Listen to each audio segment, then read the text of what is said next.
Hello बच्चों, I hope आपका पैटेक्स का पेपर बहुत अच्छा रहा होगा. So here we are with the solution of standard 8 English medium. So let's start with the first question.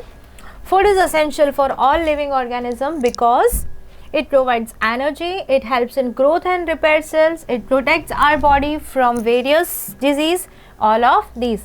So the correct answer is all of these. The main function of a leaf is to prepare food, to prevent disease, to support the plant, to give a proper shape. So leaf perform photosynthesis, which is the main process for preparing the food. So answer is going to be A, that is to prepare the food. Next question. The ultimate source of food on earth is plant, sunlight, animals and protein. The answer is plant. A, plant. Next question. Most of the animals take food in the form of solids and this process of nutrition is called. So options are A, holozoic, parasitic, saprozoic or symbiotic. If we talk about the parasitic nutrition, so parasites, they are the organisms which live on the host organism and it sucks the nutrition of the host organism. If we talk about the saprozoic nutrition, so saprozoic organism, they feed on dead and decaying matter. They release the digestive enzymes outside their body and then they suck that digested materials. Symbiotic, it is the another type of nutrition where two organisms live in mutual relationship. So none of these take food directly in the solid form. So our answer is A, that is holozoic nutrition. How many premolars teeth found in mouth? 2, 4, 6 or 8. So the answer is B, that is 4. A thermoflask prevent loss or gain of heat by conduction only, convection only, radiation only or all of the above. So here the answer is D, that is all of the above. Which thermometer is used to measure temperature of different things and places? Laboratory thermometer, clinical thermometer, minimum and maximum thermometer or D, none of these. So clinical thermometer, that is used to measure the temperature of the body. The answer is going to be A, that is laboratory thermometer. If the soil is too basic, it is treated with quicklime, salt, organic matter and D, water. So if we are talking about the basic, okay, the soil is too basic, so we have to decrease the salinity. So we are going to use option C, that is organic matter. Section B, from here the section B is started and the first question is, what is the use of maximum and minimum thermometer? So maximum and minimum thermometer, they are used to measure the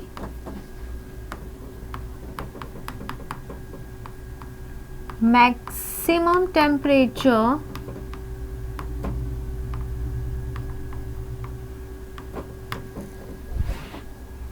and minimum, that is least temperature of particular location. They are also used in weather reports.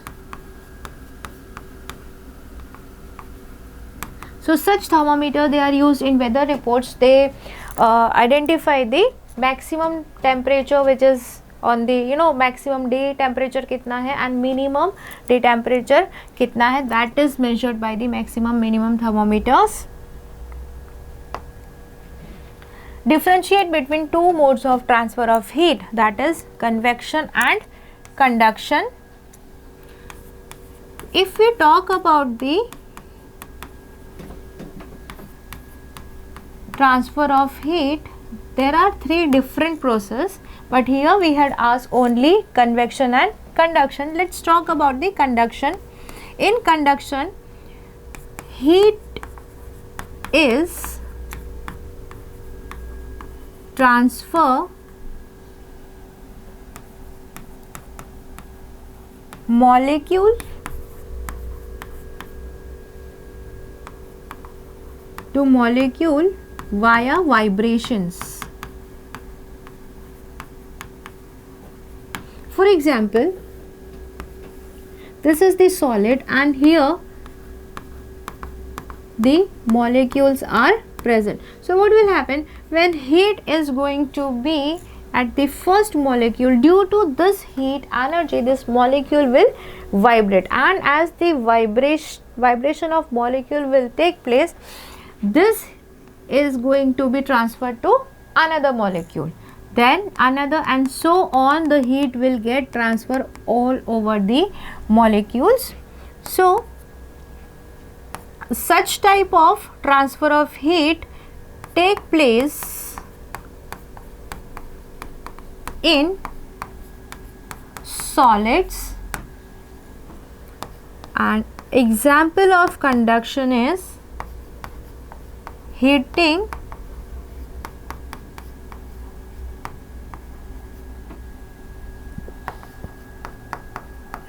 metal utensils. Convection, now here transfer of heat take place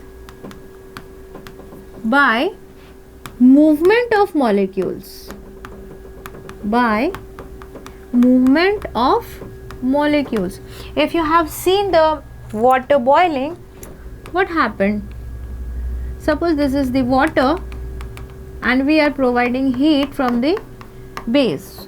So first this molecule will get heated, and then this molecule will travel to upside, and the another molecule will take its place, and then it will get heated. So what is happening here? Here the movement of molecule is taking place, and ultimately complete liquid is getting heated. So the difference between, first difference between is that here the heat is transferred from molecule to molecule by vibrating, okay, and here the heat is transferred with the help of movement of molecules. Molecule is getting heated and then it is going upside, and then another molecule is coming downside, and once again that is heated. So here movement of molecule is taking place. Second thing is convection can be seen in liquid and gases. Example, sea breeze and water boiling.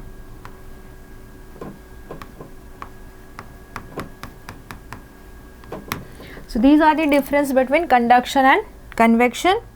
Second, in a mercury thermometer, the level of mercury rises when its bulb comes in contact with a hot object. What is the reason for this rise in level of mercury? So students, we know that whenever an object, a substance get heated, a metal get heated, it expands, okay. Any substance will any matter will expand when it is heated. So mercury is also a matter. What happened? Mercury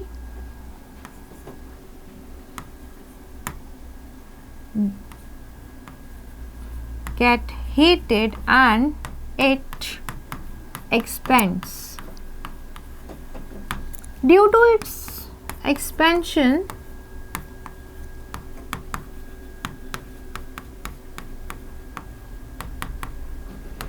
it rises in the capillary.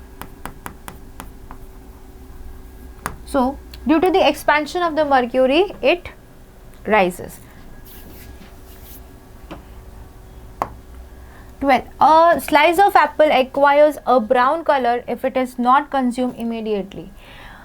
We all know that apple is rich in iron. What happened when we cut the apple? Whenever we cut the apple, we damage the cells. Okay. So, due to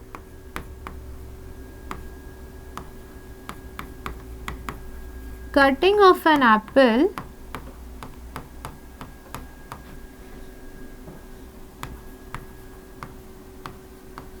cell get damaged.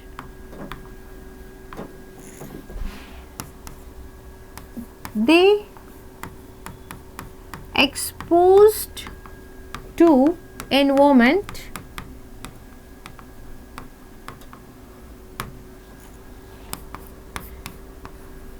iron present in cell form the iron oxide, and because of this iron oxide we can see the browning of an apple. So hope students you get this point that apple is rich in iron, and whenever iron is exposed to the moisture, it react with oxygen and form the iron oxide, that is rust, and it is little reddish brown in color. So apple is rich in iron, cells are get damaged due to the cutting of the apple, and those cells are exposed to the environment, and due to which iron react with oxygen which is present in the atmosphere, form the iron oxide, and thus the color of an apple is changed. Explain physical change along with example. So student, if we talk about the physical change, generally change in size, shape, or also state. Such kind of change can be termed as physical change. Physical change are generally irreversible. Generally reversible.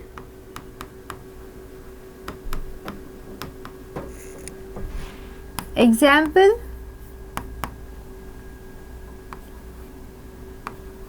water converting into the ice.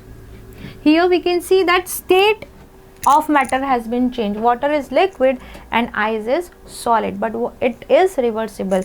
Ice can be converted into the water. So this is the example of physical change. Also, no new substance will be formed in physical change.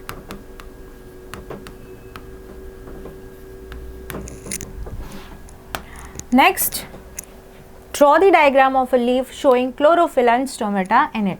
Students, from here section C has been started. So this is the diagram of the stomata. Here it is stomata. These are the guard cells. This is nucleus. This green dot is chlorophyll.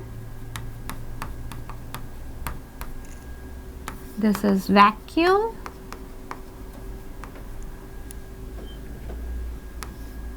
This is guard cells. We can see this is the stoma and this is open, and this is closed. So this is the diagram of leaf showing chlorophyll and stomata in it. What are the functions of tongue in human body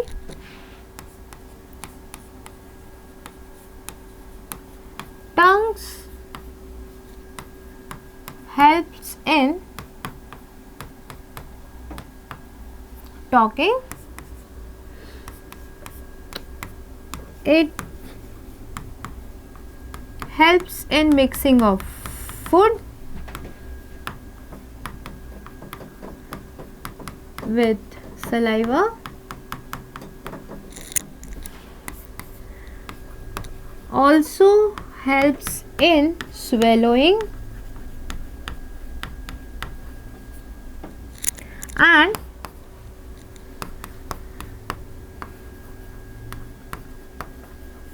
also helps in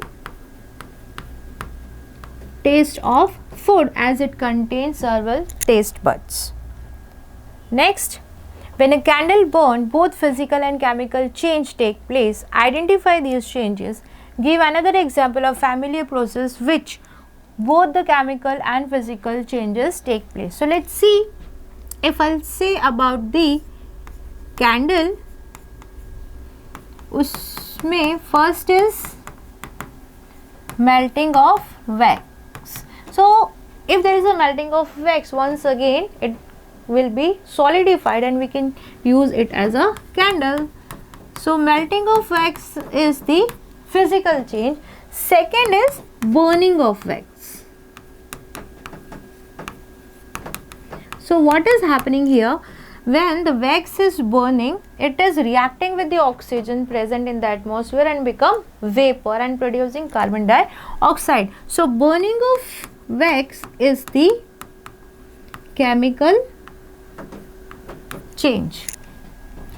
Another example which is similar to this, where we can see physical as well as chemical change, is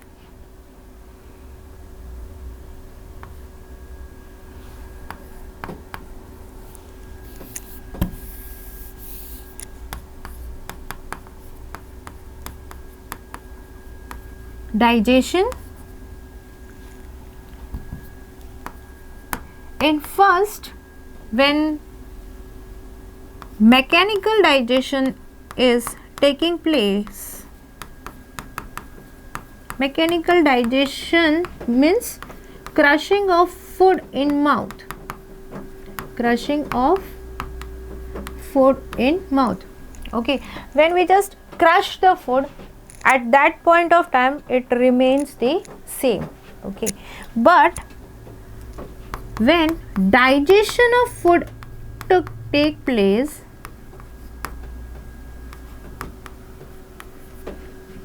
then that is chemical change. Crushing of food will be physical change, and further when food is digested, when starch is converted into maltose, when it reaches to the stomach and further digestion takes place, that is chemical change. But in mouth, when it is getting crushed, that is physical change. Next, so here 17th question, the odometer of a car reads 57321 kilometer when the clock shows the time 8:30 am. What is the distance moved by the car if at 8:50 am the odometer reading has changed to 57336 kilometer? Calculate the speed of the car in kilometer per minute during this time. Express the speed in kilometer per hour also. So what is the odometer reading last? That is 57336. This is final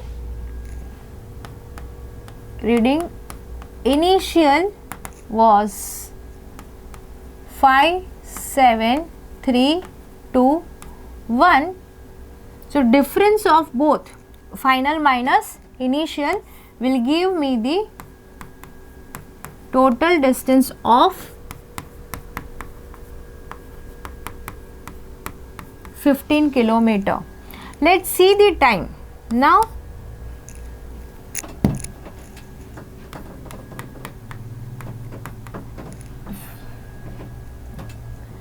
time is 8:50 AM minus I will get 20 minutes. What? So distance is 15 kilometer and time is 20 minutes. What I have done, I have minus the timing, the final and initial, and I got 20 minutes over here, and I got here 15 kilometer as the distance. Now they are asking the speed. Now what is the formula of speed? Speed is equal to distance upon time. So our distance is 15 kilometer and time is 20. This gives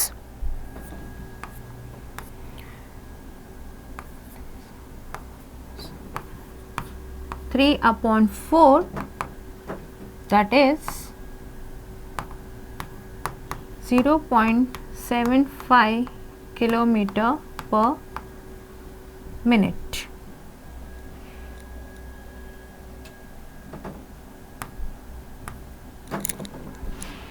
Now this is in the unit is kilometer per minute. This is our first answer. Now they are asking express the speed in kilometer per hour. Now what is the distance? That is 15 kilometer, means it is already in kilometer. Okay, and the timing was 20 minute. So we have to convert this 20 minute. We have to convert. Let me write once again here. Second, that is distance is equal to 15 kilometer and time is equal to 20 minutes. Now I have to convert this minute into hour. So we will divide by 60. It is going to be 1/3 hour. Once again, what is the formula of speed? That is distance upon time. What is the distance? It is 15. What is time? It is 1/3. So it is going to be 15 into 3/1, that is 45 kilometer per hour. So our first answer was 0.75 kilometer per minute. This was the first answer, and our second is when it asked that express the speed in kilometer per hour, that is 45 kilometer per hour. Next, suppose the two photographs shown in figure 1 and 2 had been taken an interval of 10 seconds. If the distance of 100 meter is shown by 1 centimeter, these photographs calculate the speed of the indicated car. Now we can see the indicated car is this. So it has moved from this to this. This is the second position. So here students, you have to measure the distance from the scale. If you will measure the distance,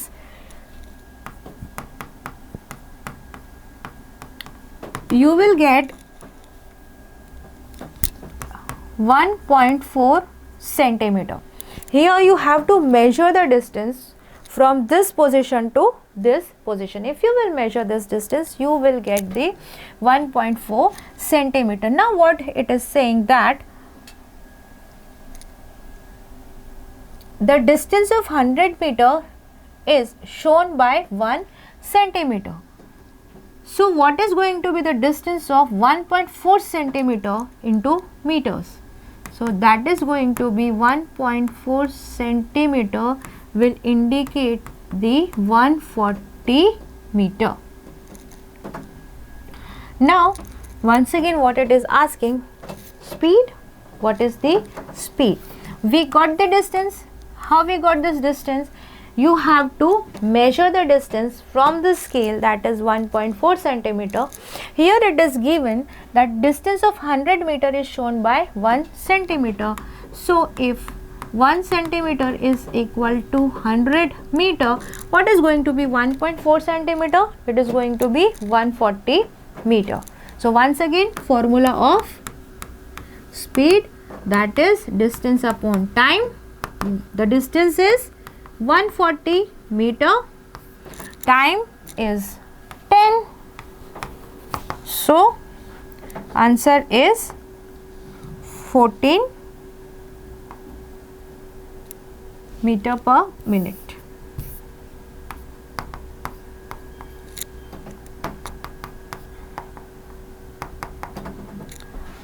Next, this is section D. Give a brief description of the process of synthesis of food in green plants. If we talk about the green plants, what is the process of making food? That is photosynthesis. We have to explain here photosynthesis. What is happening in the photosynthesis? Water is absorbed by roots, carbon dioxide is uptake from atmosphere,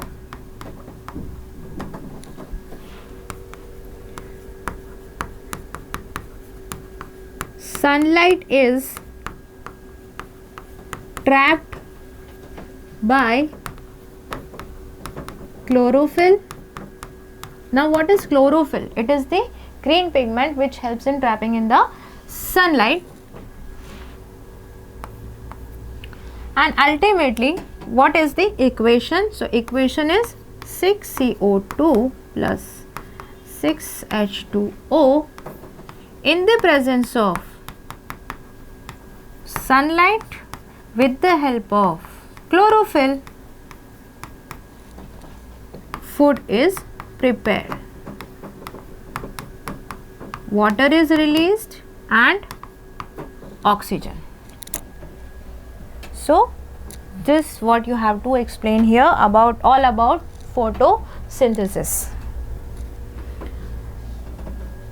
Question number 20. Show with the help of sketch that the plants are the ultimate source of food. Now students, here you have to explain that food is prepared by plants because only plants are autotrophic. They can make their own food.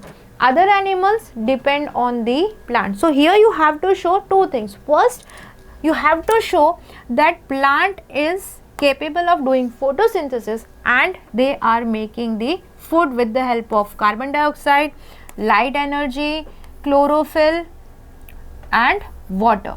Oxygen is released. Now first, oxygen, we need oxygen, all the animals need oxygen. Second thing, you have to show that in the food chain the primary source is plant, because we are talking about the source of food. So we are going to explain first that only plants are capable of making the food and they are the primary source of food. All other animals directly or indirectly they depend on the plant. So here you have to show food chain also. Question number 21. Prove with the help of an experiment that heat radiation can travel through the vacuum. So here the experiment has been shown. First of all, take a flat bottom flask and fix a rubber stopper having two holes in the mouth of the flask. Shift a thermometer through one hole and glass tube with stopper through other hole. Now with the help of vacuum pump, remove the air from the flask and try to record the temperature of the thermometer. We have to remove the air because this experiment is for the vacuum condition. So we have to create the vacuum condition by removing all the air by vacuum pump. Put a flask in the bright sunlight and will observe that the thermometer record a rise in temperature. So on this basis we can say that this experiment proved that the heat radiation can travel through vacuum. This experiment can also be done in the lab by this kind of setup. Here also there is a flask with a vacuum chamber, and this is the vacuum pump from where all the air has been sucked, and here there is a heat lamp. Through this also we can provide the heat and we can see the rise in temperature. So this is the laboratory setup of the same experiment. Second, with the help of an activity, explain how you will measure the time period of simple pendulum. Now students, simple pendulum is there is a string, there is a metal ball which is known as bob, and it shows the oscillation from one extreme position to another extreme position. If we talk about the movement of pendulum, we say that it performs the oscillation. What is oscillation? It is to and fro movement of the pendulum. It is going to be in extreme position to this side and to this side. Now see, suspend a metallic ball which is known as bob by a long thread from a rigid support. Your simple pendulum is ready. Set the simple pendulum in motion. Note the time your watch when bob is at extreme position, say A. When the bob again comes to the position A, count 1. Means, for example, if it is starting from this position, then in the center, then in the B, and then back to A. When it is going to come back on its original position, we are going to count it as one oscillation. Check the time after 25 such oscillation, find the time taken in 25 oscillation. So this is the experiment showing the time period of simple pendulum. I hope you get all the solutions of the answers. Thank you.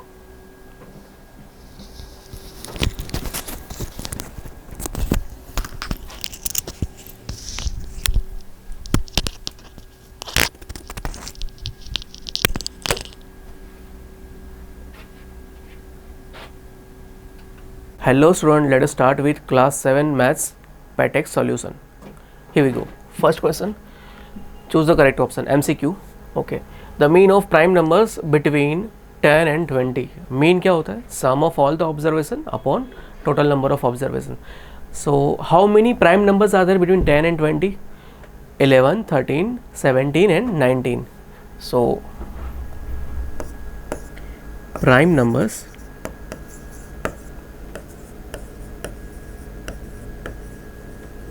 between 10 and 20 are 11, 13, 17 and 19. And what is mean? Mean equals to sum of all the observation upon total number of observation.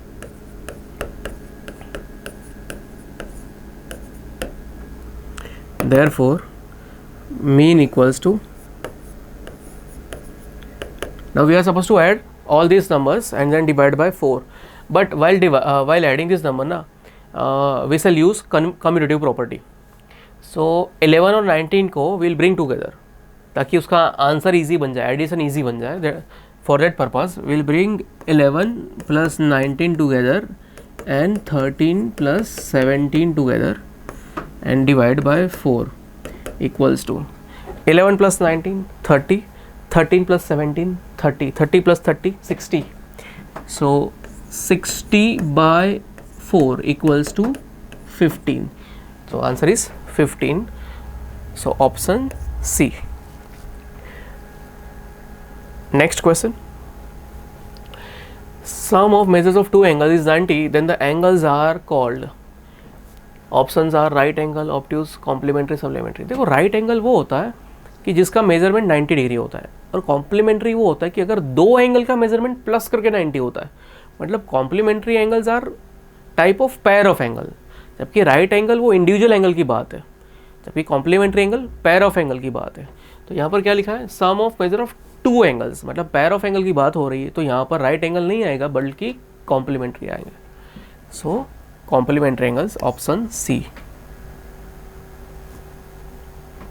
Altitude of an angle, okay, is always coincide with median, never coincides with median, always lies inside। देखो altitude क्या होता है, right angle from vertex to opposite side. मतलब जैसे कि मैंने कोई triangle draw किया है, ठीक है, ये मैंने ट्राइंगल ABC ड्रॉ किया है। अब ये A से लेके मैं BC के ऊपर कुछ परपेंडिकुलर लाइन ड्रॉ कर रहा हूँ जो BC से परपेंडिकुलर है और A से स्टार्ट हो रही है, मतलब A थ्रू हो रही है, A के थ्रू हो रही, ठीक है। तो ये AD जो है, ये AD ये ट्राइंगल ABC का एल्टीट्यूड है फ्रॉम A टू BC। अब देखो अपरेंटली वो दिख जाता है, मैंने तो स्मूथ हैंड से ही फिगर ड्रॉ करी है ना, मैंने तो scale up figure is not up to the scale, still apparently पता चल जाता है कि BD not equals to CD। मतलब ये एल्टीट्यूड है बट वो मीडियन के साथ कोइंसाइड नहीं होता। मीडियन वो होता है कि जो मिड पॉइंट से मैच करता है, मतलब ये BC के मिड पॉइंट से ये लाइन ए मैच करेगा तब ये मीडियन होगा। तो AD मीडियन तो है नहीं, ठीक है। दूसरा all never coincides with median. अब ये देखो इसमें मैंने स्केलिंग ट्राइंगल लिया है, इसलिए ये मीडियन के साथ मैच नहीं करा। अगर इसकी जगह मैं आइसोलेस ट्राइंगल ड्रॉ कर दूँ या इक्विलर ट्राइंगल ड्रॉ कर दूँ तो फिर तीनों सारे एल्टीट्यूड और मीडियन मैच करेंगे, ठीक है। तो एल्टीट्यूड और मीडियन कोई कोई केस में कोइंसाइड हो जाते हैं, नेमली इक्विलर ट्राइंगल में all altitudes and median coincides, and isosceles triangle में altitude drawn on unequal side coincides with median. तो there are cases where altitude and median coincides, okay, and there are also cases where altitude and median doesn't coincides. तो ये always coincide और never coincide, ये दोनों यहाँ option गलत हो जाएंगे फिर उस हिसाब से। Always lies inside the triangle. अब हाँ, ऑप्शन सी को हम देखें कैसे ऑप्शन सी एलिमिनेट हो जाता है, मतलब ऑप्शन सी इनकरेक्ट है कैसे, ये देखते हैं हम। देखो यहाँ पर इनसाइड है, ठीक है। अब मैं ऐसा राइट एंगल ड्रॉ करता हूँ, राइट ट्राइंगल ड्रॉ करता हूँ, ठीक है। तो यहाँ पर ये A से लेके BC के ऊपर अगर मुझे एल्टीट्यूड ड्रॉ करना है तो AB इटसेल्फ तो BC के ऊपर राइट एंगल होगा। इनसाइड तो मैं ड्रॉ ही नहीं कर सकता, इनसाइड ड्रॉ करूंगा तो फिर 90 डिग्री नहीं बनेगा। तो A से BC के ऊपर अगर मैं राइट एंगल बनाऊंगा तो वो it will coincide with AB side AB, right. तो altitude will lie on the triangle, triangle की साइड इटसेल्फ एल्टीट्यूड हो जाएगी, तो altitude will lie on the triangle. Here it was inside, here it is on. And another case if I make obtuse angle triangle, okay. So obtuse angle triangle के अंदर अगर मैं A से लेके BC के ऊपर एल्टीट्यूड ड्रॉ करना होगा तो for drawing altitude I have to extend this sides BC। मुझे ये BC को एक्सटेंड करना पड़ेगा और फिर मैं एल्टीट्यूड बनाऊंगा। So what I mean is here altitude falls outside the triangle, so altitude can fall inside on the triangle और even outside the triangle. So right answer is D, can lie inside, on or outside. Which number should be divided by 6 to get -18 as quotient? Okay. अब इसके लिए एक हम class 5 में हम सीखे थे, क्या? Dividend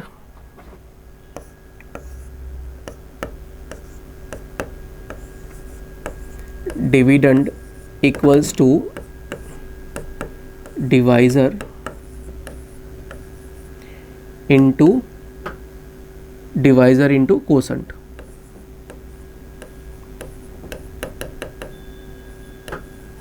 plus remainder, okay, plus remainder. अब यहाँ पर to get -18 as quotient, are we given with remainder in question? No, remainder is not given. What does it implies कि रिमाइंडर नहीं है, रिमाइंडर 0 आ रहा है इसमें, मतलब वो एग्जैक्टली डिवाइड कर रहा है। तो रिमाइंडर 0 आ रहा है तो 0 को तो हम ओमिट कर देंगे, है ना, हम इग्नोर कर देंगे 0 को, तो उसका कोई वैल्यू नहीं है।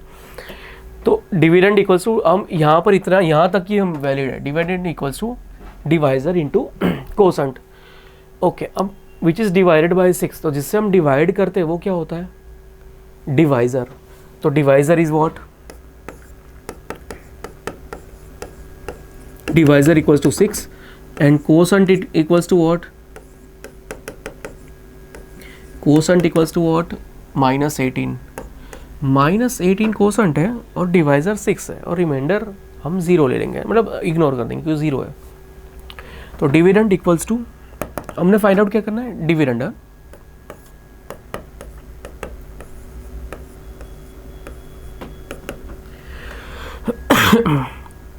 Divisor into quotient, divisor is what, 6 into quotient is what, minus 18 equals to 6 into minus 18 plus minus minus, so 18 6 are 108 minus 108.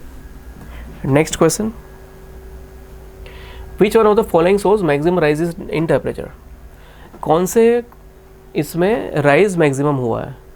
तो टेम्परेचर में राइज हुआ है मतलब टेम्परेचर बढ़ा है, तो हम जो आफ्टर जो टेम्परेचर है उसमें से बिफोर वाला टेम्परेचर हम सब्ट्रैक्ट कर देंगे तो हमें राइज मिल जाएगा. सारे में राइज फाइंड आउट करेंगे, फिर फाइंड आउट करेंगे कौन सा नंबर सबसे ग्रेटेस्ट है. तो इसमें ए का answer 32 minus 23. 32 minus 23 is what, 9 degree. B का आंसर है 1. अब देखो 1 में से सब्ट्रैक्ट करना है -10, नेगेटिव्स को सब्ट्रैक्ट करना है. Subtracting negatives means adding. 1 minus -10 equals to 1 plus 10 equals to 11 and third -18 to 11. So 11 minus -18 equals to 11 plus 18 equals to 29 and last is -5 to 5 d. Okay, 5 minus -5 equals to 5 plus 5 equals to 10. अब ये सारे rise मिल गए, 9 degree, 11, 29, 10. Which is the highest? Obviously 29. So option C is the correct answer. Okay, 3 by 10 प्लस 8 by 15. Okay 3 10. Okay question ऐसा है 3/10 plus 8/15 equals to question mark. Okay, तो 3/10 plus 8/15 find out करना. अब फ्रैक्शन का ये रूल है कि we can add like fraction only. हम लाइक फ्रैक्शन कोई ऐड या सब्ट्रैक्ट कर सकते हैं. अगर लाइक अनलाइक फ्रैक्शन है तो क्या करेंगे, we find LCM of denominator and then make the fraction like. Okay, and then add the like fraction. Okay, so here LCM of 10 and 15. LCM के लिए हम क्या करते हैं, सारे ही नंबर को एक साथ ले लेते हैं ना. 10 2 5 and here 15, so 3. Okay, and 5 15 होगा 3 से तो 5 and 5, so 1 1. So LCM equals to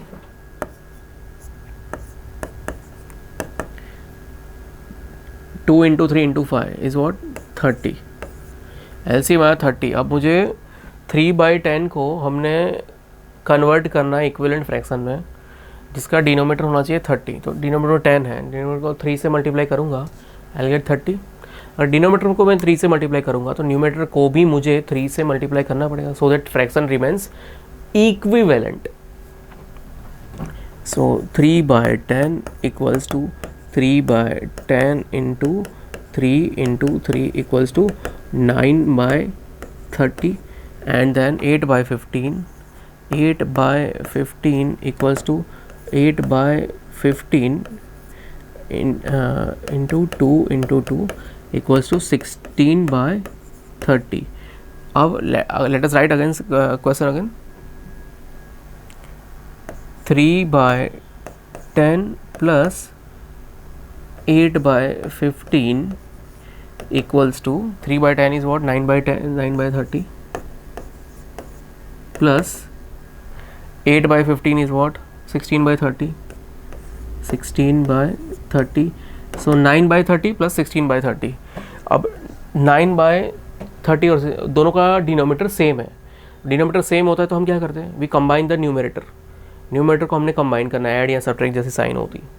okay, and we keep the same denominator. So equals to 9 plus 16 whole by 30 equals to 9 plus 16 is what 25 by 30. okay, ये option में है क्या 25 by 30? नहीं है, but इसमें हमने रिड्यूस करना है लोएस्ट टर्म में. तो 5 5 and 5 6 equals to 5 by 6. So 5 by 6 is what? Option C. Okay, one more thing to be worth noting here. यहाँ पर हमने 9 by 30 plus 16 by 30 किया. Reason being 9 by 30 is same as 3 by 10 and 16 by 30 is same as 8 by 15. So adding this two is same as adding these two. Okay, next question. Sum of two numbers is 93. If one of them is minus 59, then other is quite simple question. दो number का सम दिया है और एक add and 1 दिया है, तो add and 2 find out करना है. सम में से मैं एक नंबर सब्ट्रैक्ट कर दूंगा तो will get another number. So equals to 93, उससे सब्ट्रैक्ट करना है माइनस 59 को. So minus minus plus 93 plus 59 equals to 93 में 59 ऐड कर दो तो 92 प्लस 60 तो 152. So answer is option C. Minus 35 into 107 is not same as. अब देखो इसमें क्वाइट एपरेंटली पता चल जाता है कि माइनस 35 इंटू 7 प्लस 100 ये डिफरेंट है. ओके, क्योंकि इसमें 7 प्लस 100 नहीं करना है. देखो A is not the answer. A is मतलब ए करेक्ट नहीं, इज नॉट सेम एज. तो ये जो पूछा है वही आंसर मतलब सेम नहीं है. कैसे? Minus 35 into 7 plus 100. ठीक है, अब हमें 7 प्लस 100 नहीं करना है. पहले 7 अगर ऐसा होता तो हो जाता शायद. 7 प्लस 100 107 इंटू माइनस 35 तो 10. But we are not supposed to do 7 plus 100. What we are supposed to do? We are supposed to follow board mass. जब भी कोई एक्सप्रेशन को हम सॉल्व करते हैं तो हम बोर्ड मास फॉलो करते हैं, है ना. We can not follow any order we want. We have to go by BODMAS. तो बोर्ड मास है ना,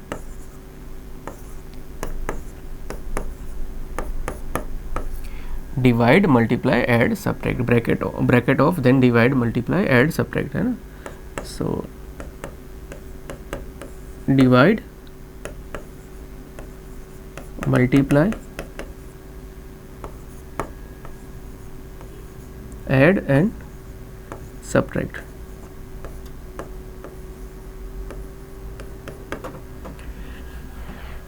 तो सबसे पहले इसको मल्टीप्लाई करना है, फिर जो आंसर आएगा उसमें 100 ऐड करना है. तो ऑब्वियसली ये इसके इक्विवेलेंट नहीं आएगा और बाकी तीन ना इसके इक्विवेलेंट आएंगे. और हमें नॉट सेम पूछा है कि इक्विवेलेंट नहीं है, ऐसा क्वेश्चन पूछा है, ऐसा ऑप्शन पूछा है. तो ऑब्वियसली ए है. देखो इसमें ब्रैकेट को पहले प्रेफरेंस देना है, तो we are suppose to do 100 plus 7 first. तो 107 into minus 35 minus 35 into 7 plus minus 35 into 100. इसमें माइनस 35 को कॉमन निकाल देंगे. तो using distributive law minus 35 into 100 plus 7 हो जाएगा. तो इसमें भी सेम हो जाएगा. और इसमें अगेन ब्रैकेट को प्रेफरेंस देंगे तो minus 30 minus 5 will become minus 35 into 107.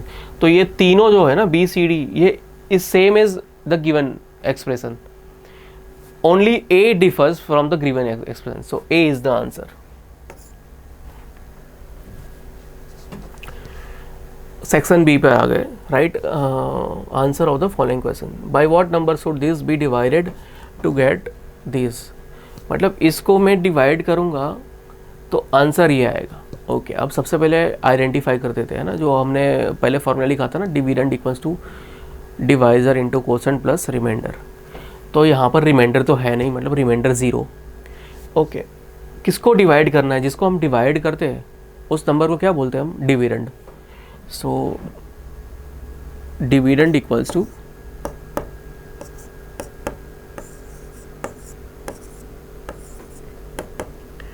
1/3/4 equals to 7/4. ये मिक्स में दिया है, बट हमें फ्रैक्शन को मल्टीप्लाई डिवाइड वगैरह करना होगा, तो we are suppose to convert into improper fraction. तो हमने इम्प्रॉपर में कन्वर्ट किया. 4 1 4 + 3 7/4. Divide to get 2 whole 1/2 to get, मतलब ये कोसेंट है.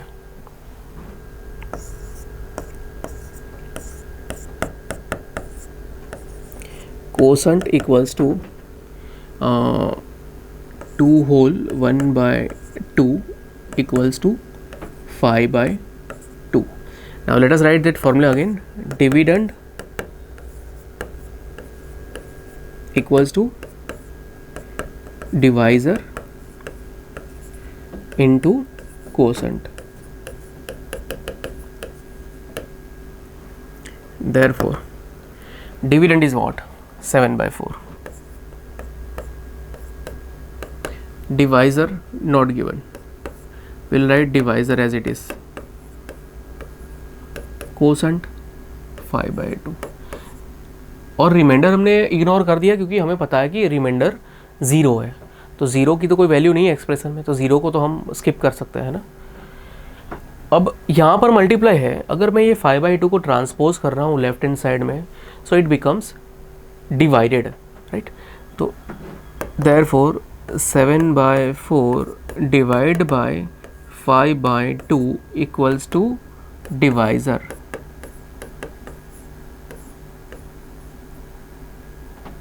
Therefore divisor equals to 7/4. अब जब हम डिवाइड करते हैं तो हम क्या करते हैं, we change the sign to multiplication and we take reciprocal. तो ये डिवीजन साइन है, उसको हमने चेंज करना है मल्टीप्लिकेशन में, एंड 5/2 का रेसिप्रोकल मतलब उसका इन्वर्स उल्टा ले लेना, बिकम्स 2/5. ओके, 2 और 4 गेट्स कट आउट, तो यहाँ 2 आएगा. तो ये क्या हुआ, 7 upon 5 2 10 equals to 7/10. So answer is 7/10. Let us box the our answer. Right answer is 7/10. इसको मैं 7/10 से डिवाइड करूँगा तो I will get 2 whole 1/2. Next question,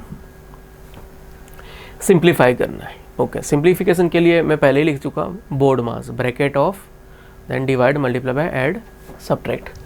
okay, तो सबसे पहले ब्रैकेट को प्रोफेंस देंगे, इक्वल्स टू 45 माइनस, हाँ, और ब्रैकेट में भी 3 टाइप्स ऑफ ब्रैकेट आते हैं, और 4 टाइप भी है, बार ब्रैकेट, बट वो सिलेबस में नहीं है, ठीक है. राउंड ब्रैकेट ये वाला, then curly bracket this one, और उसके बाद आता है स्क्वायर ब्रैकेट, ठीक है. First of all we have to solve round bracket, then we will solve curly bracket, then we will solve square bracket. ये 3 ब्रैकेट.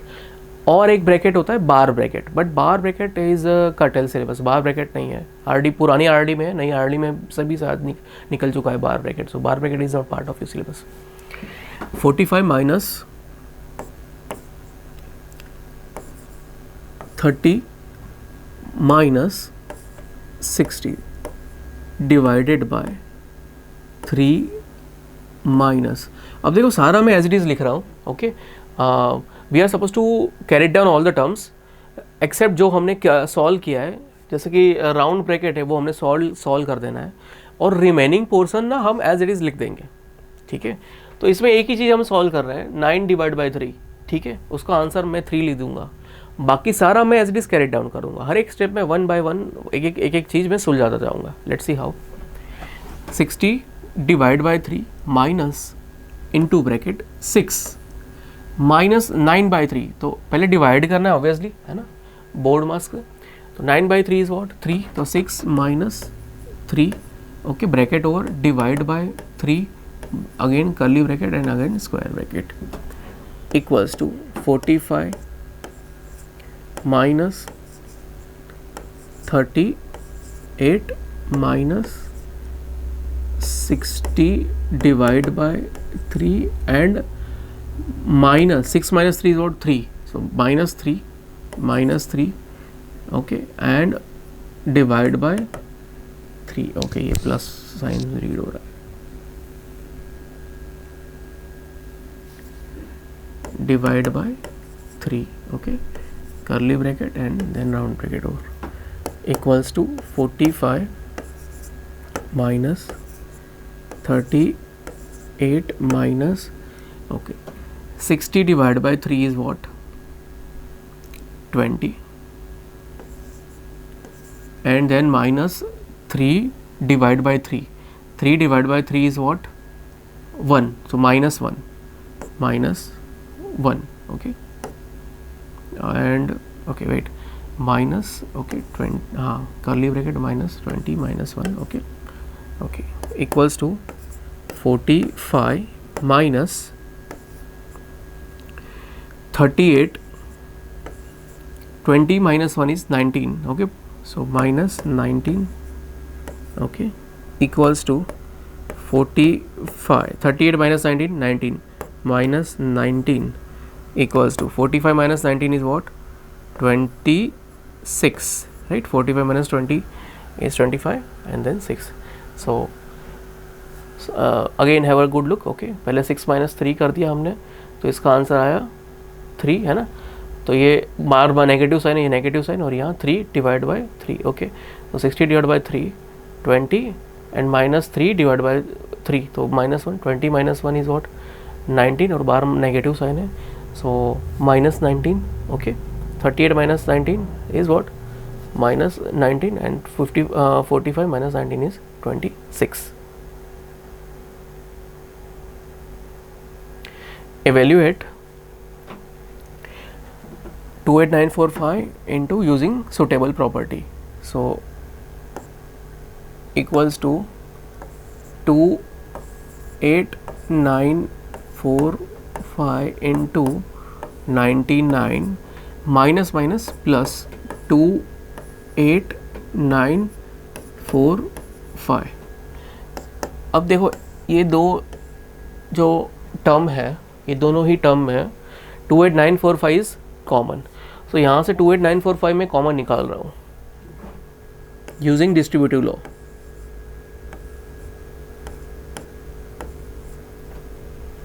सो इनटू ब्रैकेट ये एक पहला जो टर्म है उसमें से 28945 कॉमन निकल गया, सो आई विल लेफ्ट विथ 99 और ये प्लस साइन, और 28945 कॉमन निकल गया. तो 28945 का फैक्टर्स क्या है? 28945 तो कॉमन निकल गया, और 1 तो फैक्टर है ही हर एक नंबर का, तो नॉन कॉमन नंबर क्या हुआ? 1. ठीक है, और हाँ ब्रैकेट में क्या मेंशन करेंगे यहाँ पर? Which property did we use? Distributive property. Distributive property. So equals to 28945 into 100 equals to 2894500. Okay, so using distributive property we made our calculation quite easy, quite simple. 100 से मल्टीप्लाई कर दिया, बहुत easy हो गया. 99 से मल्टीप्लाई करते फिर plus करते तो बहुत डिफिकल्ट हो जाता. 14.14 डिवाइड बाय 7. अब डिवीज़न तो बहुत इजी है. ओके, अब देखो यहाँ पर डिवाइज़र है ना, वो इंटीजर में है, तो होल नंबर में मतलब तो बहुत इजी हो जाएगा, है ना. हमने इसको फ्रैक्शन में कन्वर्ट करने की ज़रूरत नहीं है. अगर डिवाइज़र फिर डेसिमल में हुआ ना, तो फिर हम फ्रैक्शन में कन्वर्ट कर देंगे. जैसे कि ये इसमें है, दोनों मल्टीप्लिकेंट मल्टीप्लायर डेसिमल में है, तो हम फ्रैक्शन में कन्वर्ट कर देंगे टू मेक इट ईजी. 40 उसका a portion. Okay, 14 divide by 40, अरे 14.14 divide by 7.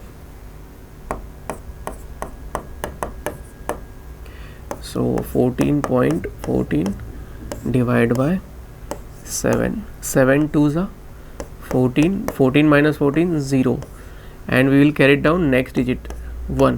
Now see, as soon as we carry down digit after the decimal point, we will place point over here, क्योंकि ये 2 1 decimal के बाद follow हो रहा है, तो हमने डेसिमल के बाद वाला नंबर जब कैरी डाउन किया, so we are suppose to place point over here in the quotient. Okay, और 1 अब कैरी डाउन किया 1, फिर भी हम डिवाइड नहीं कर पा रहे. तो देखो यहाँ पर बहुत सारे बच्चे गलती कर देते हैं. यहाँ पर दूसरा नंबर तो कैरी डाउन करना है, बट अगर एक नंबर कैरी डाउन किया है आपने, still you can't divide, so you will put 0 in the quotient part. So यहाँ पर मैं 0 लिख के I will carry down another digit. So 7 2s are 14. So answer is 0 0. Okay. Next question B. 0.7 into 0.12 equals to, okay 7. अब देखो 0.7 into 0.12, ऐसे भी 7 12 से 84 हम कर सकते हैं, बट इसको थोड़ा अंडरस्टैंड करने के लिए, ईजी बनाने के लिए, what we shall do, 7/10 into 12/100, will convert it into fraction. अब 7 into 12 84, divide by 1000, 84 divide by 1000 is what, 0.084. 1000 से डिवाइड करें तो 3 डिजिट हमने शिफ्ट करना है डेसिमल को. तो पहले डेसिमल 0.4 के बाद था ना 84.0, तो यहाँ पर शिफ्ट कर दिया. Next question, question number 13. If complement of an angle is 28 then find the supplement of an angle. कोई एक एंगल है, उसका कॉम्प्लीमेंट दिया है, तो उसी एंगल का फिर सप्लीमेंट फाइंड आउट करना है. ठीक है, okay. Sum of two complementary angle is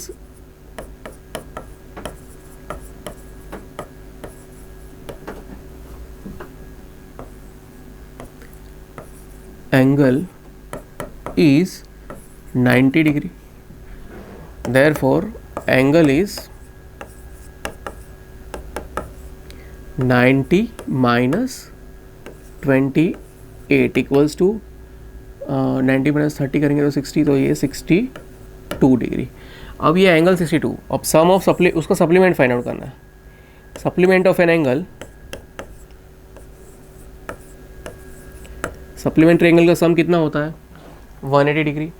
तो अगर सम इज़ 180 डिग्री, ओके, तो एक एंगल पता है और दोनों का सम 180 है, तो हमने फाइंड आउट करने के लिए 180 माइनस करें. Supplement of an angle,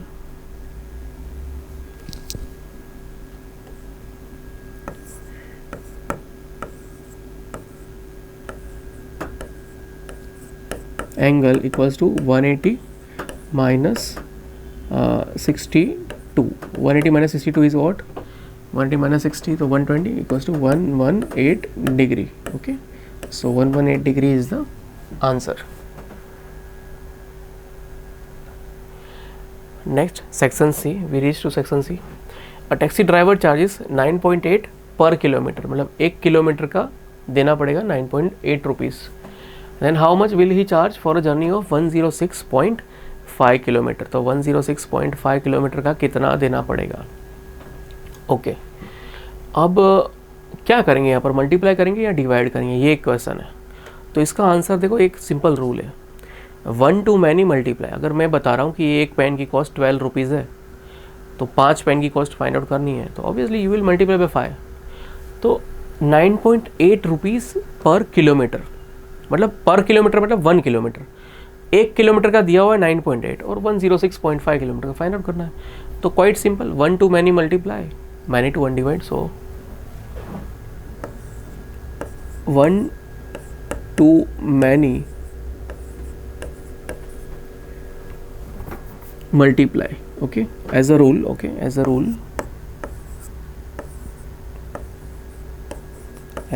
1 to many multiply.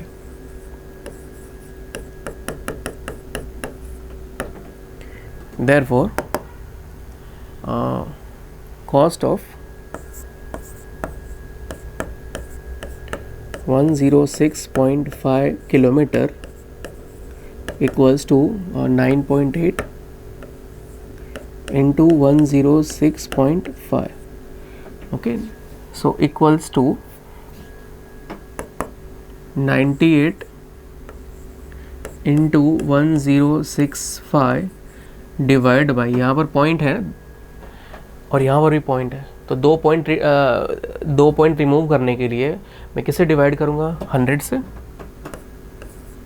तो 98 है ना, तो 49 टूज़ा और 50 टूज़ा, और मैं 1065 को 5 से कर देता हूँ, तो 5 से कर देता हूँ, इसको भी 5 से कर देता हूँ डिवाइड, कट आउट, तो ये 10 होगा.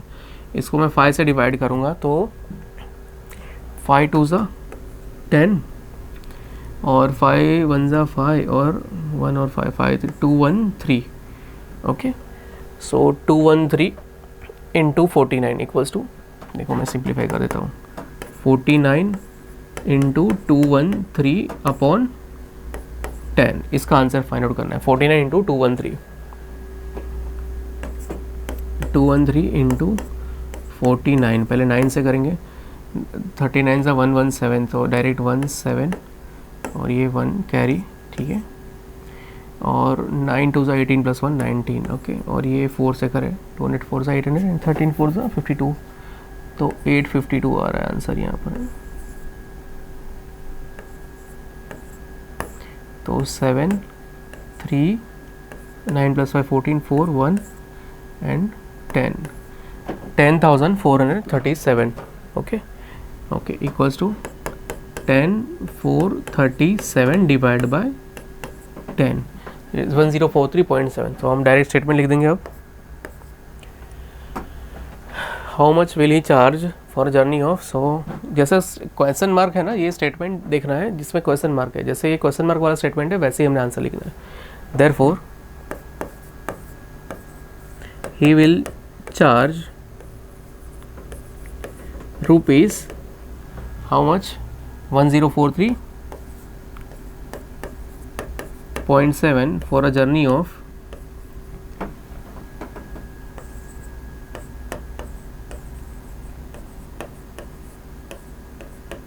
106.5 kilometer.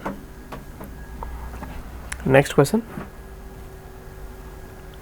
Question 15. The weight of 37 bags of sugar is so in 3644.5 kg. If all the bags equally weigh, and what is the weight of each bag? मतलब here you are given with 37 bag, weight of 37 bag, and you are supposed to find out weight of one bag. मतलब 37 का wait दिया है और 1 का find out करना है। अब रूल हमने लास्ट क्या लिखा था, 1 to many मल्टीप्लाई, और पूरा रूल है, और many to 1 डिवाइड, ठीक है।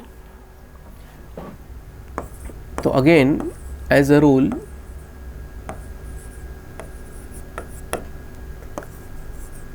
many to 1, many to 1 divide, hence we divide कितना है total weight, 3644.5 by 37. So 3644.5 divided by 37, 37 9 करेंगे ना, क्योंकि 37 10 will be 370, okay, so 37 9 will work, 30 9 210 and 7 9 63, एक मिनट, 30 9 270 and 63, 270 plus 63 333, और ये माइनस करेंगे तो आंसर आएगा 3 1 और कैरिड डाउन 4, ओके, 3 1 4 है ना, तो 9 333 है, तो 9 exits, so will go for 8 okay, 37 8 38 240 and 7 8 56, 240 plus 56 296. What is the remainder? Remainder is 18 remainder, and then carry down 5, okay, 37 5 35 157 5 35 185. But here one thing we missed, and what is that? When we carry down digit after the decimal point, here 5 is after the decimal point, जब भी decimal point के बाद का digit हम carry down करते हैं, what do? We place point in the quotient, तो यहाँ पर point place करना है, ठीक है। So answer is 98.5. So what is the weight of each bag? So let us write a statement, यहाँ पर लिख दीजिए statement, the weight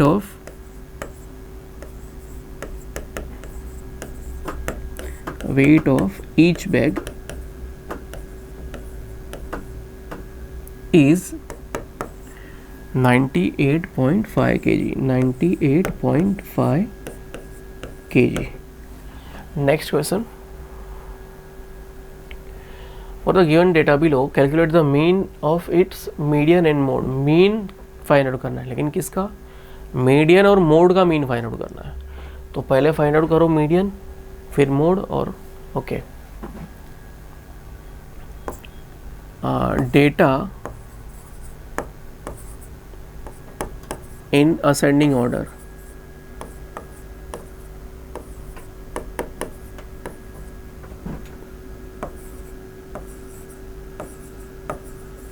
is as follow।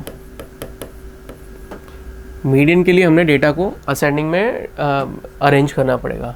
तो असेंडिंग में सबसे पहले 2 है, दो मरतबा 2 2, उसके बाद 3 1 2, उसके बाद 3 मरतबा 4 है, 4 4 4 और 5 और 6। ओके, और 5 और 6 कितने नंबर? 1 2 3 4 5 6 7 8 9, 3 6 एंड 9। ओके, तो मीडियन क्या होता है? जो सेंटर का नंबर होता है, ठीक है। जैसे ये 5 फिंगर है, तो ये फिंगर सेंटर में हुई, ये लेफ्ट हैंड साइड में 2 है, राइट हैंड साइड में 2 है, तो 9 नंबर है, तो उसके सेंटर में कौन सा नंबर पड़ेगा? 9 + 1/2, 5th नंबर सेंटर में पड़ेगा। तो मीडियन इक्वल्स टू, उसका फॉर्मूला ये है फाइंड आउट करने का, central number find out, n+1/2th observation. Truth observation equals to n is what? 9 नंबर है यहाँ पर, 9 + 1/2th ऑब्जर्वेशन। तो 9 + 1/2, तो 10/2 इक्वल्स टू 5th ऑब्जर्वेशन। अब असेंडिंग में 5th कहाँ आता है? 1 2 3 4 5, तो number 4। Okay, in ascending order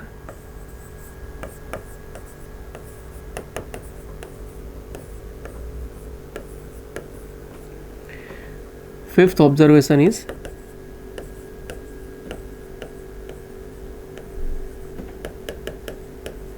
is 4, therefore median equals to 4। अब नेक्स्ट, हाँ, मोड क्या होता है? अरे सॉरी, ये नेक्स्ट क्वेश्चन आ गया।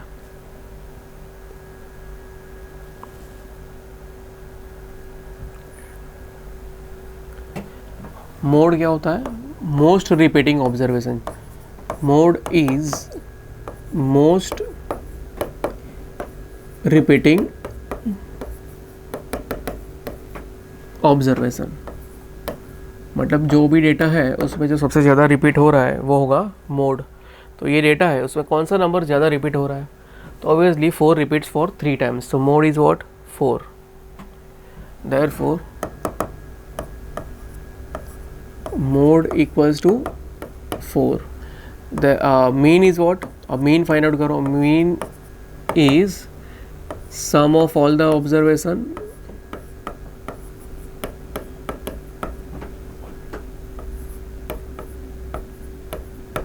Upon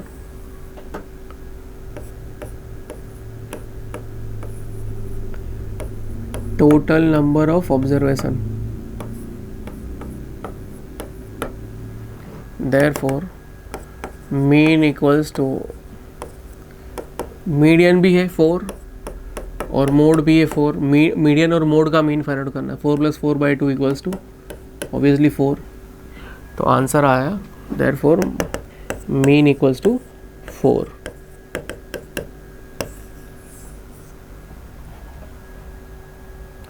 Next question. Solve the equation to find x. Okay, let us write equation first.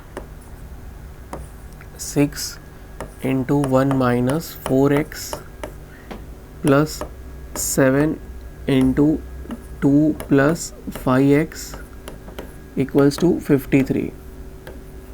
Okay, अब x find out करना है। तो हम क्या मेथड यूज़ करते हैं इसके लिए? हाँ, ट्रांसपोजिशन मेथड यूज़ करते हैं। Okay, there are many method, trial and error, other methods too, trial and error method है, सिस्टमेटिक मेथड। ओके, हम यूज़ करते हैं ट्रांसपोजिशन मेथड। इसमें क्या करते हैं हम? वेरिएबल को एक साइड रखते हैं। इक्वेशन की जो 2 साइड है LHS और RHS, हम वेरिएबल को एक साइड रखते हैं और सारे नंबर्स न्यूमेरिकल टर्म्स को हम राइट हैंड साइड में ट्रांसपोज कर देते हैं। तो सिर्फ एक साइड एक्स है खाली और नंबर्स सारे अदर साइड्स। तो देखो अब मैं 6 डायरेक्टली ट्रांसपोज नहीं कर सकता यहाँ पर, क्योंकि ये 6 ना खाली इतने पार्ट से मल्टीप्लाइड है। अगर कोई नंबर पूरे एक्सप्रेशन से मल्टीप्लाइड है तो मैं उसको पहले ट्रांसपोज कर सकता हूँ, otherwise what I have to do is I have to multiply this number. तो 6 को मुझे मल्टीप्लाई करना पड़ेगा। देयरफॉर 6 इंटू 1 6, 6 इंटू -4x 6 4 जा 24 -24x प्लस 7 2 जा 14 7 into 5x plus 35x equals to 53। Okay, therefore अब नंबर्स कौन से हैं? 6 14 ये मैं ट्रांसपोज कर रहा हूँ और वेरिएबल वाले यहाँ लिख रहा हूँ। तो -24x plus 35x equals to 53 और ये -6 को मैं ट्रांसपोज कर रहा हूँ। 6 की साइन यहाँ पॉजिटिव है, बिकम्स नेगेटिव और 14 ऑल्सो बिकम्स नेगेटिव। ठीक है, okay. Therefore -24 plus 35 is what? देखो ये दोनों लाइक टर्म है ना, we can combine. -24 plus 35 11x equals to 53 -6 -14 is -20। तो 53 -20 is what? 33। Therefore 11x is equals to 33, तो x equals to 33 divide by 11 equals to 3. So answer is 3. Therefore x equals to 3 is the answer. In the given figure, the arms of the two angles are parallel. दो angle के arms parallel है। सो arms मतलब यहाँ पर दोनों arm, ये A B parallel होगा D से और बी सी पैरेलल होगा ई एफ से। Okay, so if ABC 17 then find angle DGC। Okay, अब AB और D ये दो पैरेलल आर्म्स है और ये BC जो है ये ट्रांसवर्सल है। ठीक है, so this two angles, angle ABG या ABC बोलो और DGC, ABC और DGC, this two angle are what kind of angle? Corresponding angle है ना। ये दो ट्रांसवर्सल है, एक इंटीरियर है एक एक्सटीरियर है और both stand on the same side of transversal. So both these angles are corresponding angle. Okay, so angle ABC equals to angle DGC। Reason में लिखेंगे करस्पॉन्डिंग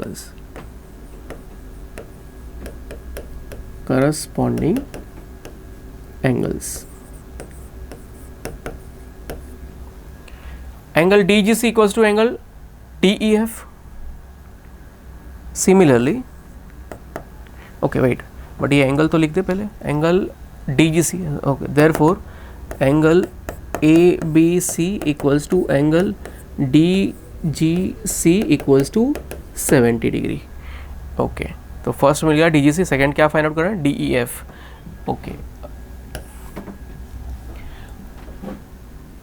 सिमिलरली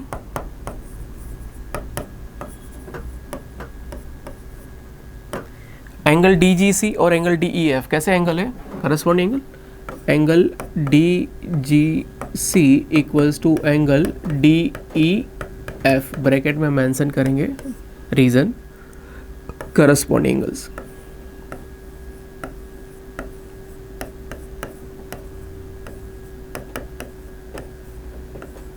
करस्पॉन्डिंग एंगल्स। अब DGC हमने find out कर दिया ना 70 degree. So therefore angle DGC equals to angle DEF equals to 70 degree. So let us write down answer. Angle DGC equals to 70 degree. हाँ, okay, answer यही पूछा ना, angle DGC और angle DEF. So both the angles are 70 degree. So answer is 70 degree. Next question. A cement company earns profit of rupees 8 per bag of white cement and so white cement sold and loss of 5 per bag on grey cement sold. एक white cement bag cell करेगा तो 8 rupees profit होगा, और सामने grey cement cell करेगा तो 5 rupees loss होगा. ठीक है, तो 3000 वाइट सीमेंट सेल किया है एक महीने में और 5000 ग्रे सीमेंट बैग सेल किया है. तो टोटल प्रॉफिट या लॉस कितना बनता है, मतलब वाइट पे प्रॉफिट बनेगा, ग्रे पे लॉस बनेगा, और दोनों कंबाइन करके प्रॉफिट आ रहा है या लॉस आ रहा है एंड हाउ मच, ये फाइंड आउट करना है फर्स्ट आंसर में. ओके, सबसे पहले हम लिखेंगे information. Okay, profit per bag of white cement equals to ₹8. Next, loss per bag of grey cement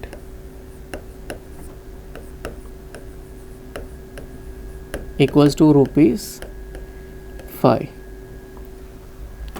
okay, अब नेक्स्ट स्टेप टोटल प्रॉफिट और टोटल लॉस फाइंड आउट करेंगे, फिर नेक्स्ट में कंबाइन करेंगे उनको. Okay, profit on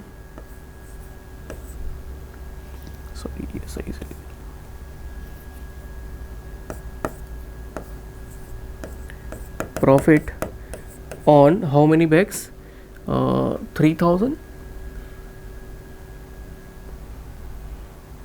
on 3000 white bags equals to 8 into 3000 equals to 24,000. Next, loss on 5000 grey bags equals to 5 into 5000 equals to 25,000. Minus करना है ना, यहाँ लेस लिखेंगे, लेस करना है ये.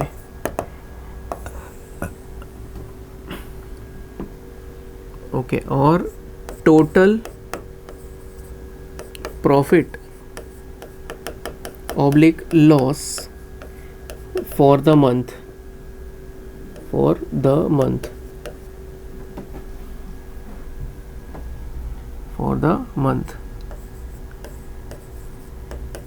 equals to 24,000 minus 25,000 minus 1,000. Okay, so answer यहाँ side में लिख देता हूँ इसका. व्हाट इज अ प्रॉफिट और loss? Okay, so hence loss for the month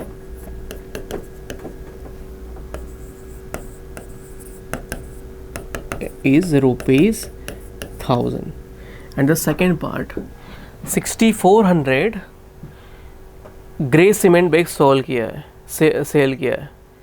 तो और कितना वाइट सीमेंट बैग सेल करेगा तो वो लॉस कवर अप हो जाएगा, तो no profit no loss achieve हो जाएगा.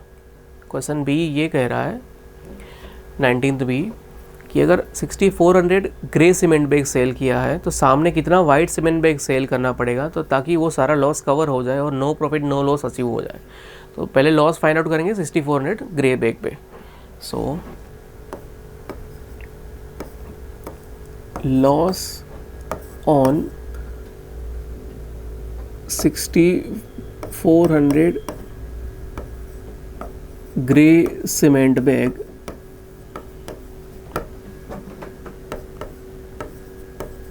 equals to 6400 into 5 equals to 64 divided by 2 कर देंगे 32,000. ओके, अब profit on white cement bag,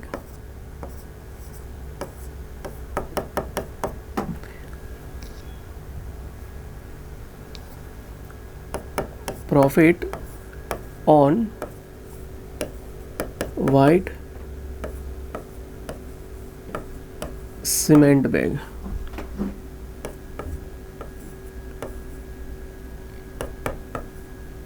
is same as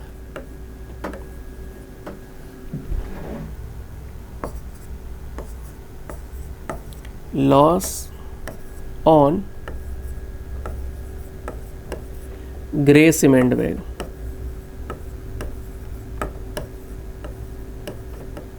That is 32,000. जितना लॉस हुआ है उतना ही प्रॉफिट किया है. Okay, number of bags sold equals to total profit upon profit per bag.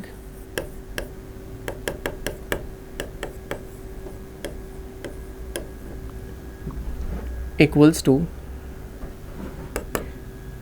how much total profit? 32,000 and profit per bag 8 equals to 4,000 bag. Hence company have to sell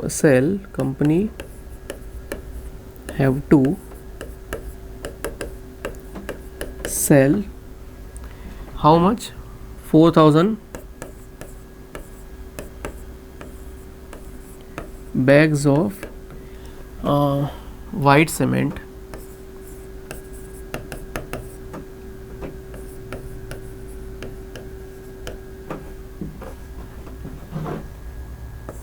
so that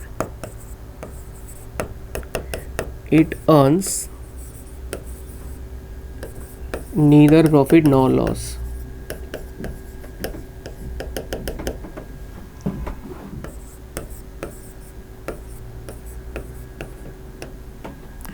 right, so second का answer आया 4,000 bag और first का answer क्या था? 1,000 rupees loss. Next question. Raju's father's age is 5 years more than 3 times the Raju's age. Find the Raju's age if father is 44 years old. Okay, ये simple equation का question है. ठीक है, राजू's father is 5 years. अब his father की as तो दी गई है ना. If his father is 44 years old, तो फादर की एज तो दी गई है, तो हम अज्यूम किसकी एज को करेंगे? राजू की एज को, ऑब्वियसली. तो let राजू's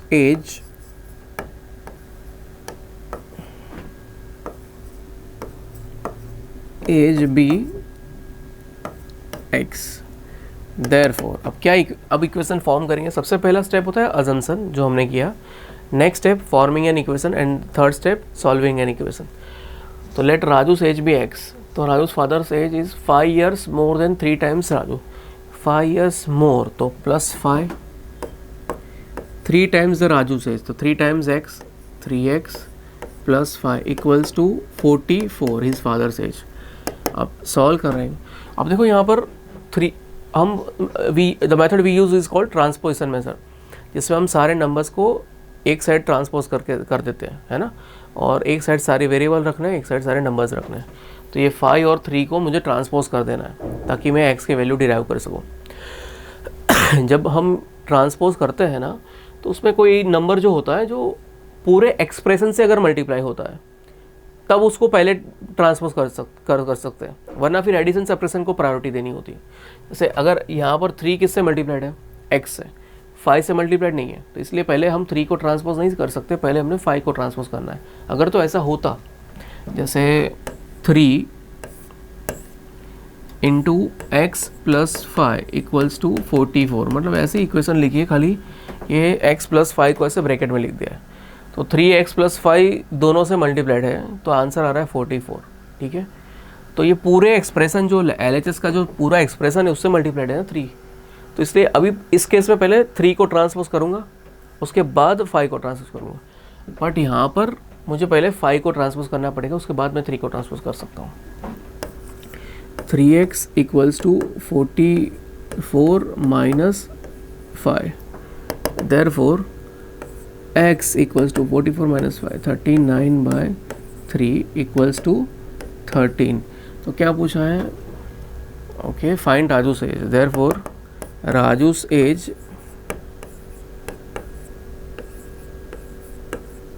is 13 years. Next question.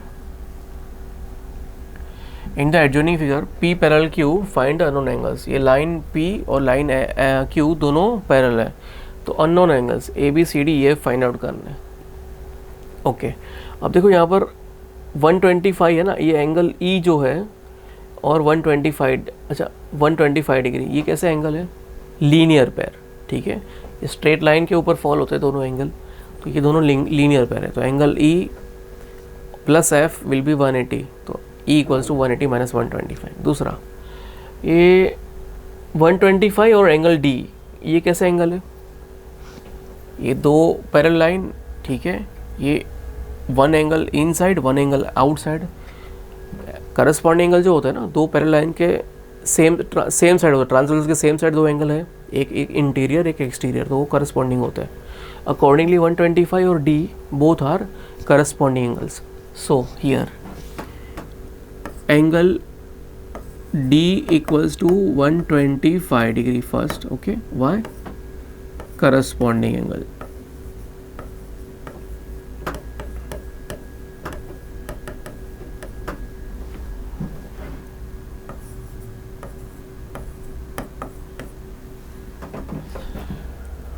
Angle B equals to angle D. Angle B equals to angle D. Why? Angle B and D, what kind of angle? Angle B and D, what kind of angle? Vertically opposite angle. Short में लिखते हैं VOA, vertically opposite angles. तो B मिल गया, D मिल गया, और क्या मिल गया? हाँ, और क्या फाइंड आउट करना है? CA और E. हाँ, CAE.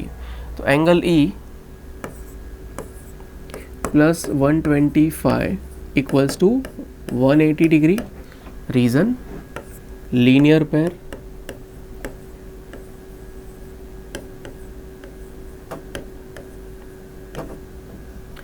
Therefore angle E equals to 180 minus 125 equals to 55 degree. अब एंगल E से कौन सा एंगल करस्पॉन्डिंग एंगल बन रहा है? अगर हम देखें तो ये E है, ये साइड है ट्रांसवर्सल के अप साइड, तो दूसरा एंगल भी अप साइड होना चाहिए, मतलब E और A देखो है ना corresponding angle. Angle E equals to angle A into bracket corresponding angle.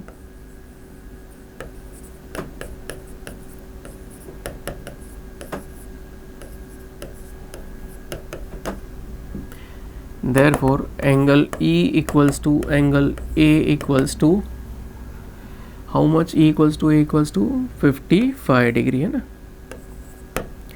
और एंगल A और एंगल C कैसा है? VO vertical opposite angle. Angle A equals to angle C into bracket VOA vertically opposite angle. Therefore angle A equals to angle C equals to 55 degree. Okay. So with this we have found out all the angles. Next question. In the following 21st था ना, 22nd. In the following figure find out PXR. PXR मतलब ये जो mark किया ये angle हमने find out करना है. ओके, इफ PQ और RS पैरेलल है, तो हम एक लाइन ड्रॉ करेंगे जो PQ से पैरेलल हो. अच्छा, ये लाइन नहीं हुई पैरेलल ड्रॉ. ओके, ये लाइन हम will call it line YZ. Okay,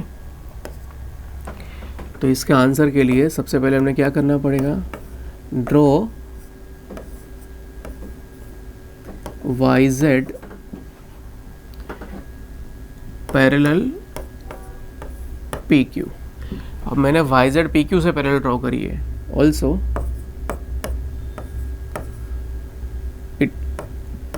PQ और RS पैरेलल है. YZ parallel PQ and PQ parallel RS given है, तो देयरफॉर YZ पैरेलल RS. ठीक है, तो मतलब ये तीनों लाइन पैरेलल हो गई. अब ये दोनों angle XPQ angle XPQ equals to angle P X Y, Y ये दोनों इंटीरियर है दो लाइंस के, और ये ट्रांसवर्स के ये साइड है, ये साइड है ना, इधर साइड ऑन द ट्रांसवर्स, तो अल्टरनेट इंटीरियर एंगल शॉर्ट में लिख रहा हूँ A I A. Okay, therefore angle P X Y equals to 70 degree. एक पार्ट मिल गया आंसर का. अब angle Y X R equals to X R X, Y X R equals to angle X R S. Again A I A, Y X R ये वाला angle इतना, और x R S ये वाला एंगल है ना, तो ये दोनों एंगल भी क्या हुआ, A I A. Therefore angle Y X R equals to X R S है 50 डिग्री. ओके, तो ये हमने वाई एक्स आर मिल गया. अब पी एक्स वाई और वाई एक्स आर को हम ऐड कर देंगे, then we'll get P X R जो फाइंड आउट करना है. Okay, now angle P X R equals to angle P X Y plus angle Y X R. Therefore, angle PXR equals to angle PXY is what? Angle PXY 70 degree plus YXR 50 equals to 120 degree. So लिख दो. Therefore क्या find out करना है, angle PXR equals to 120 degree. So that's it. All the questions are done.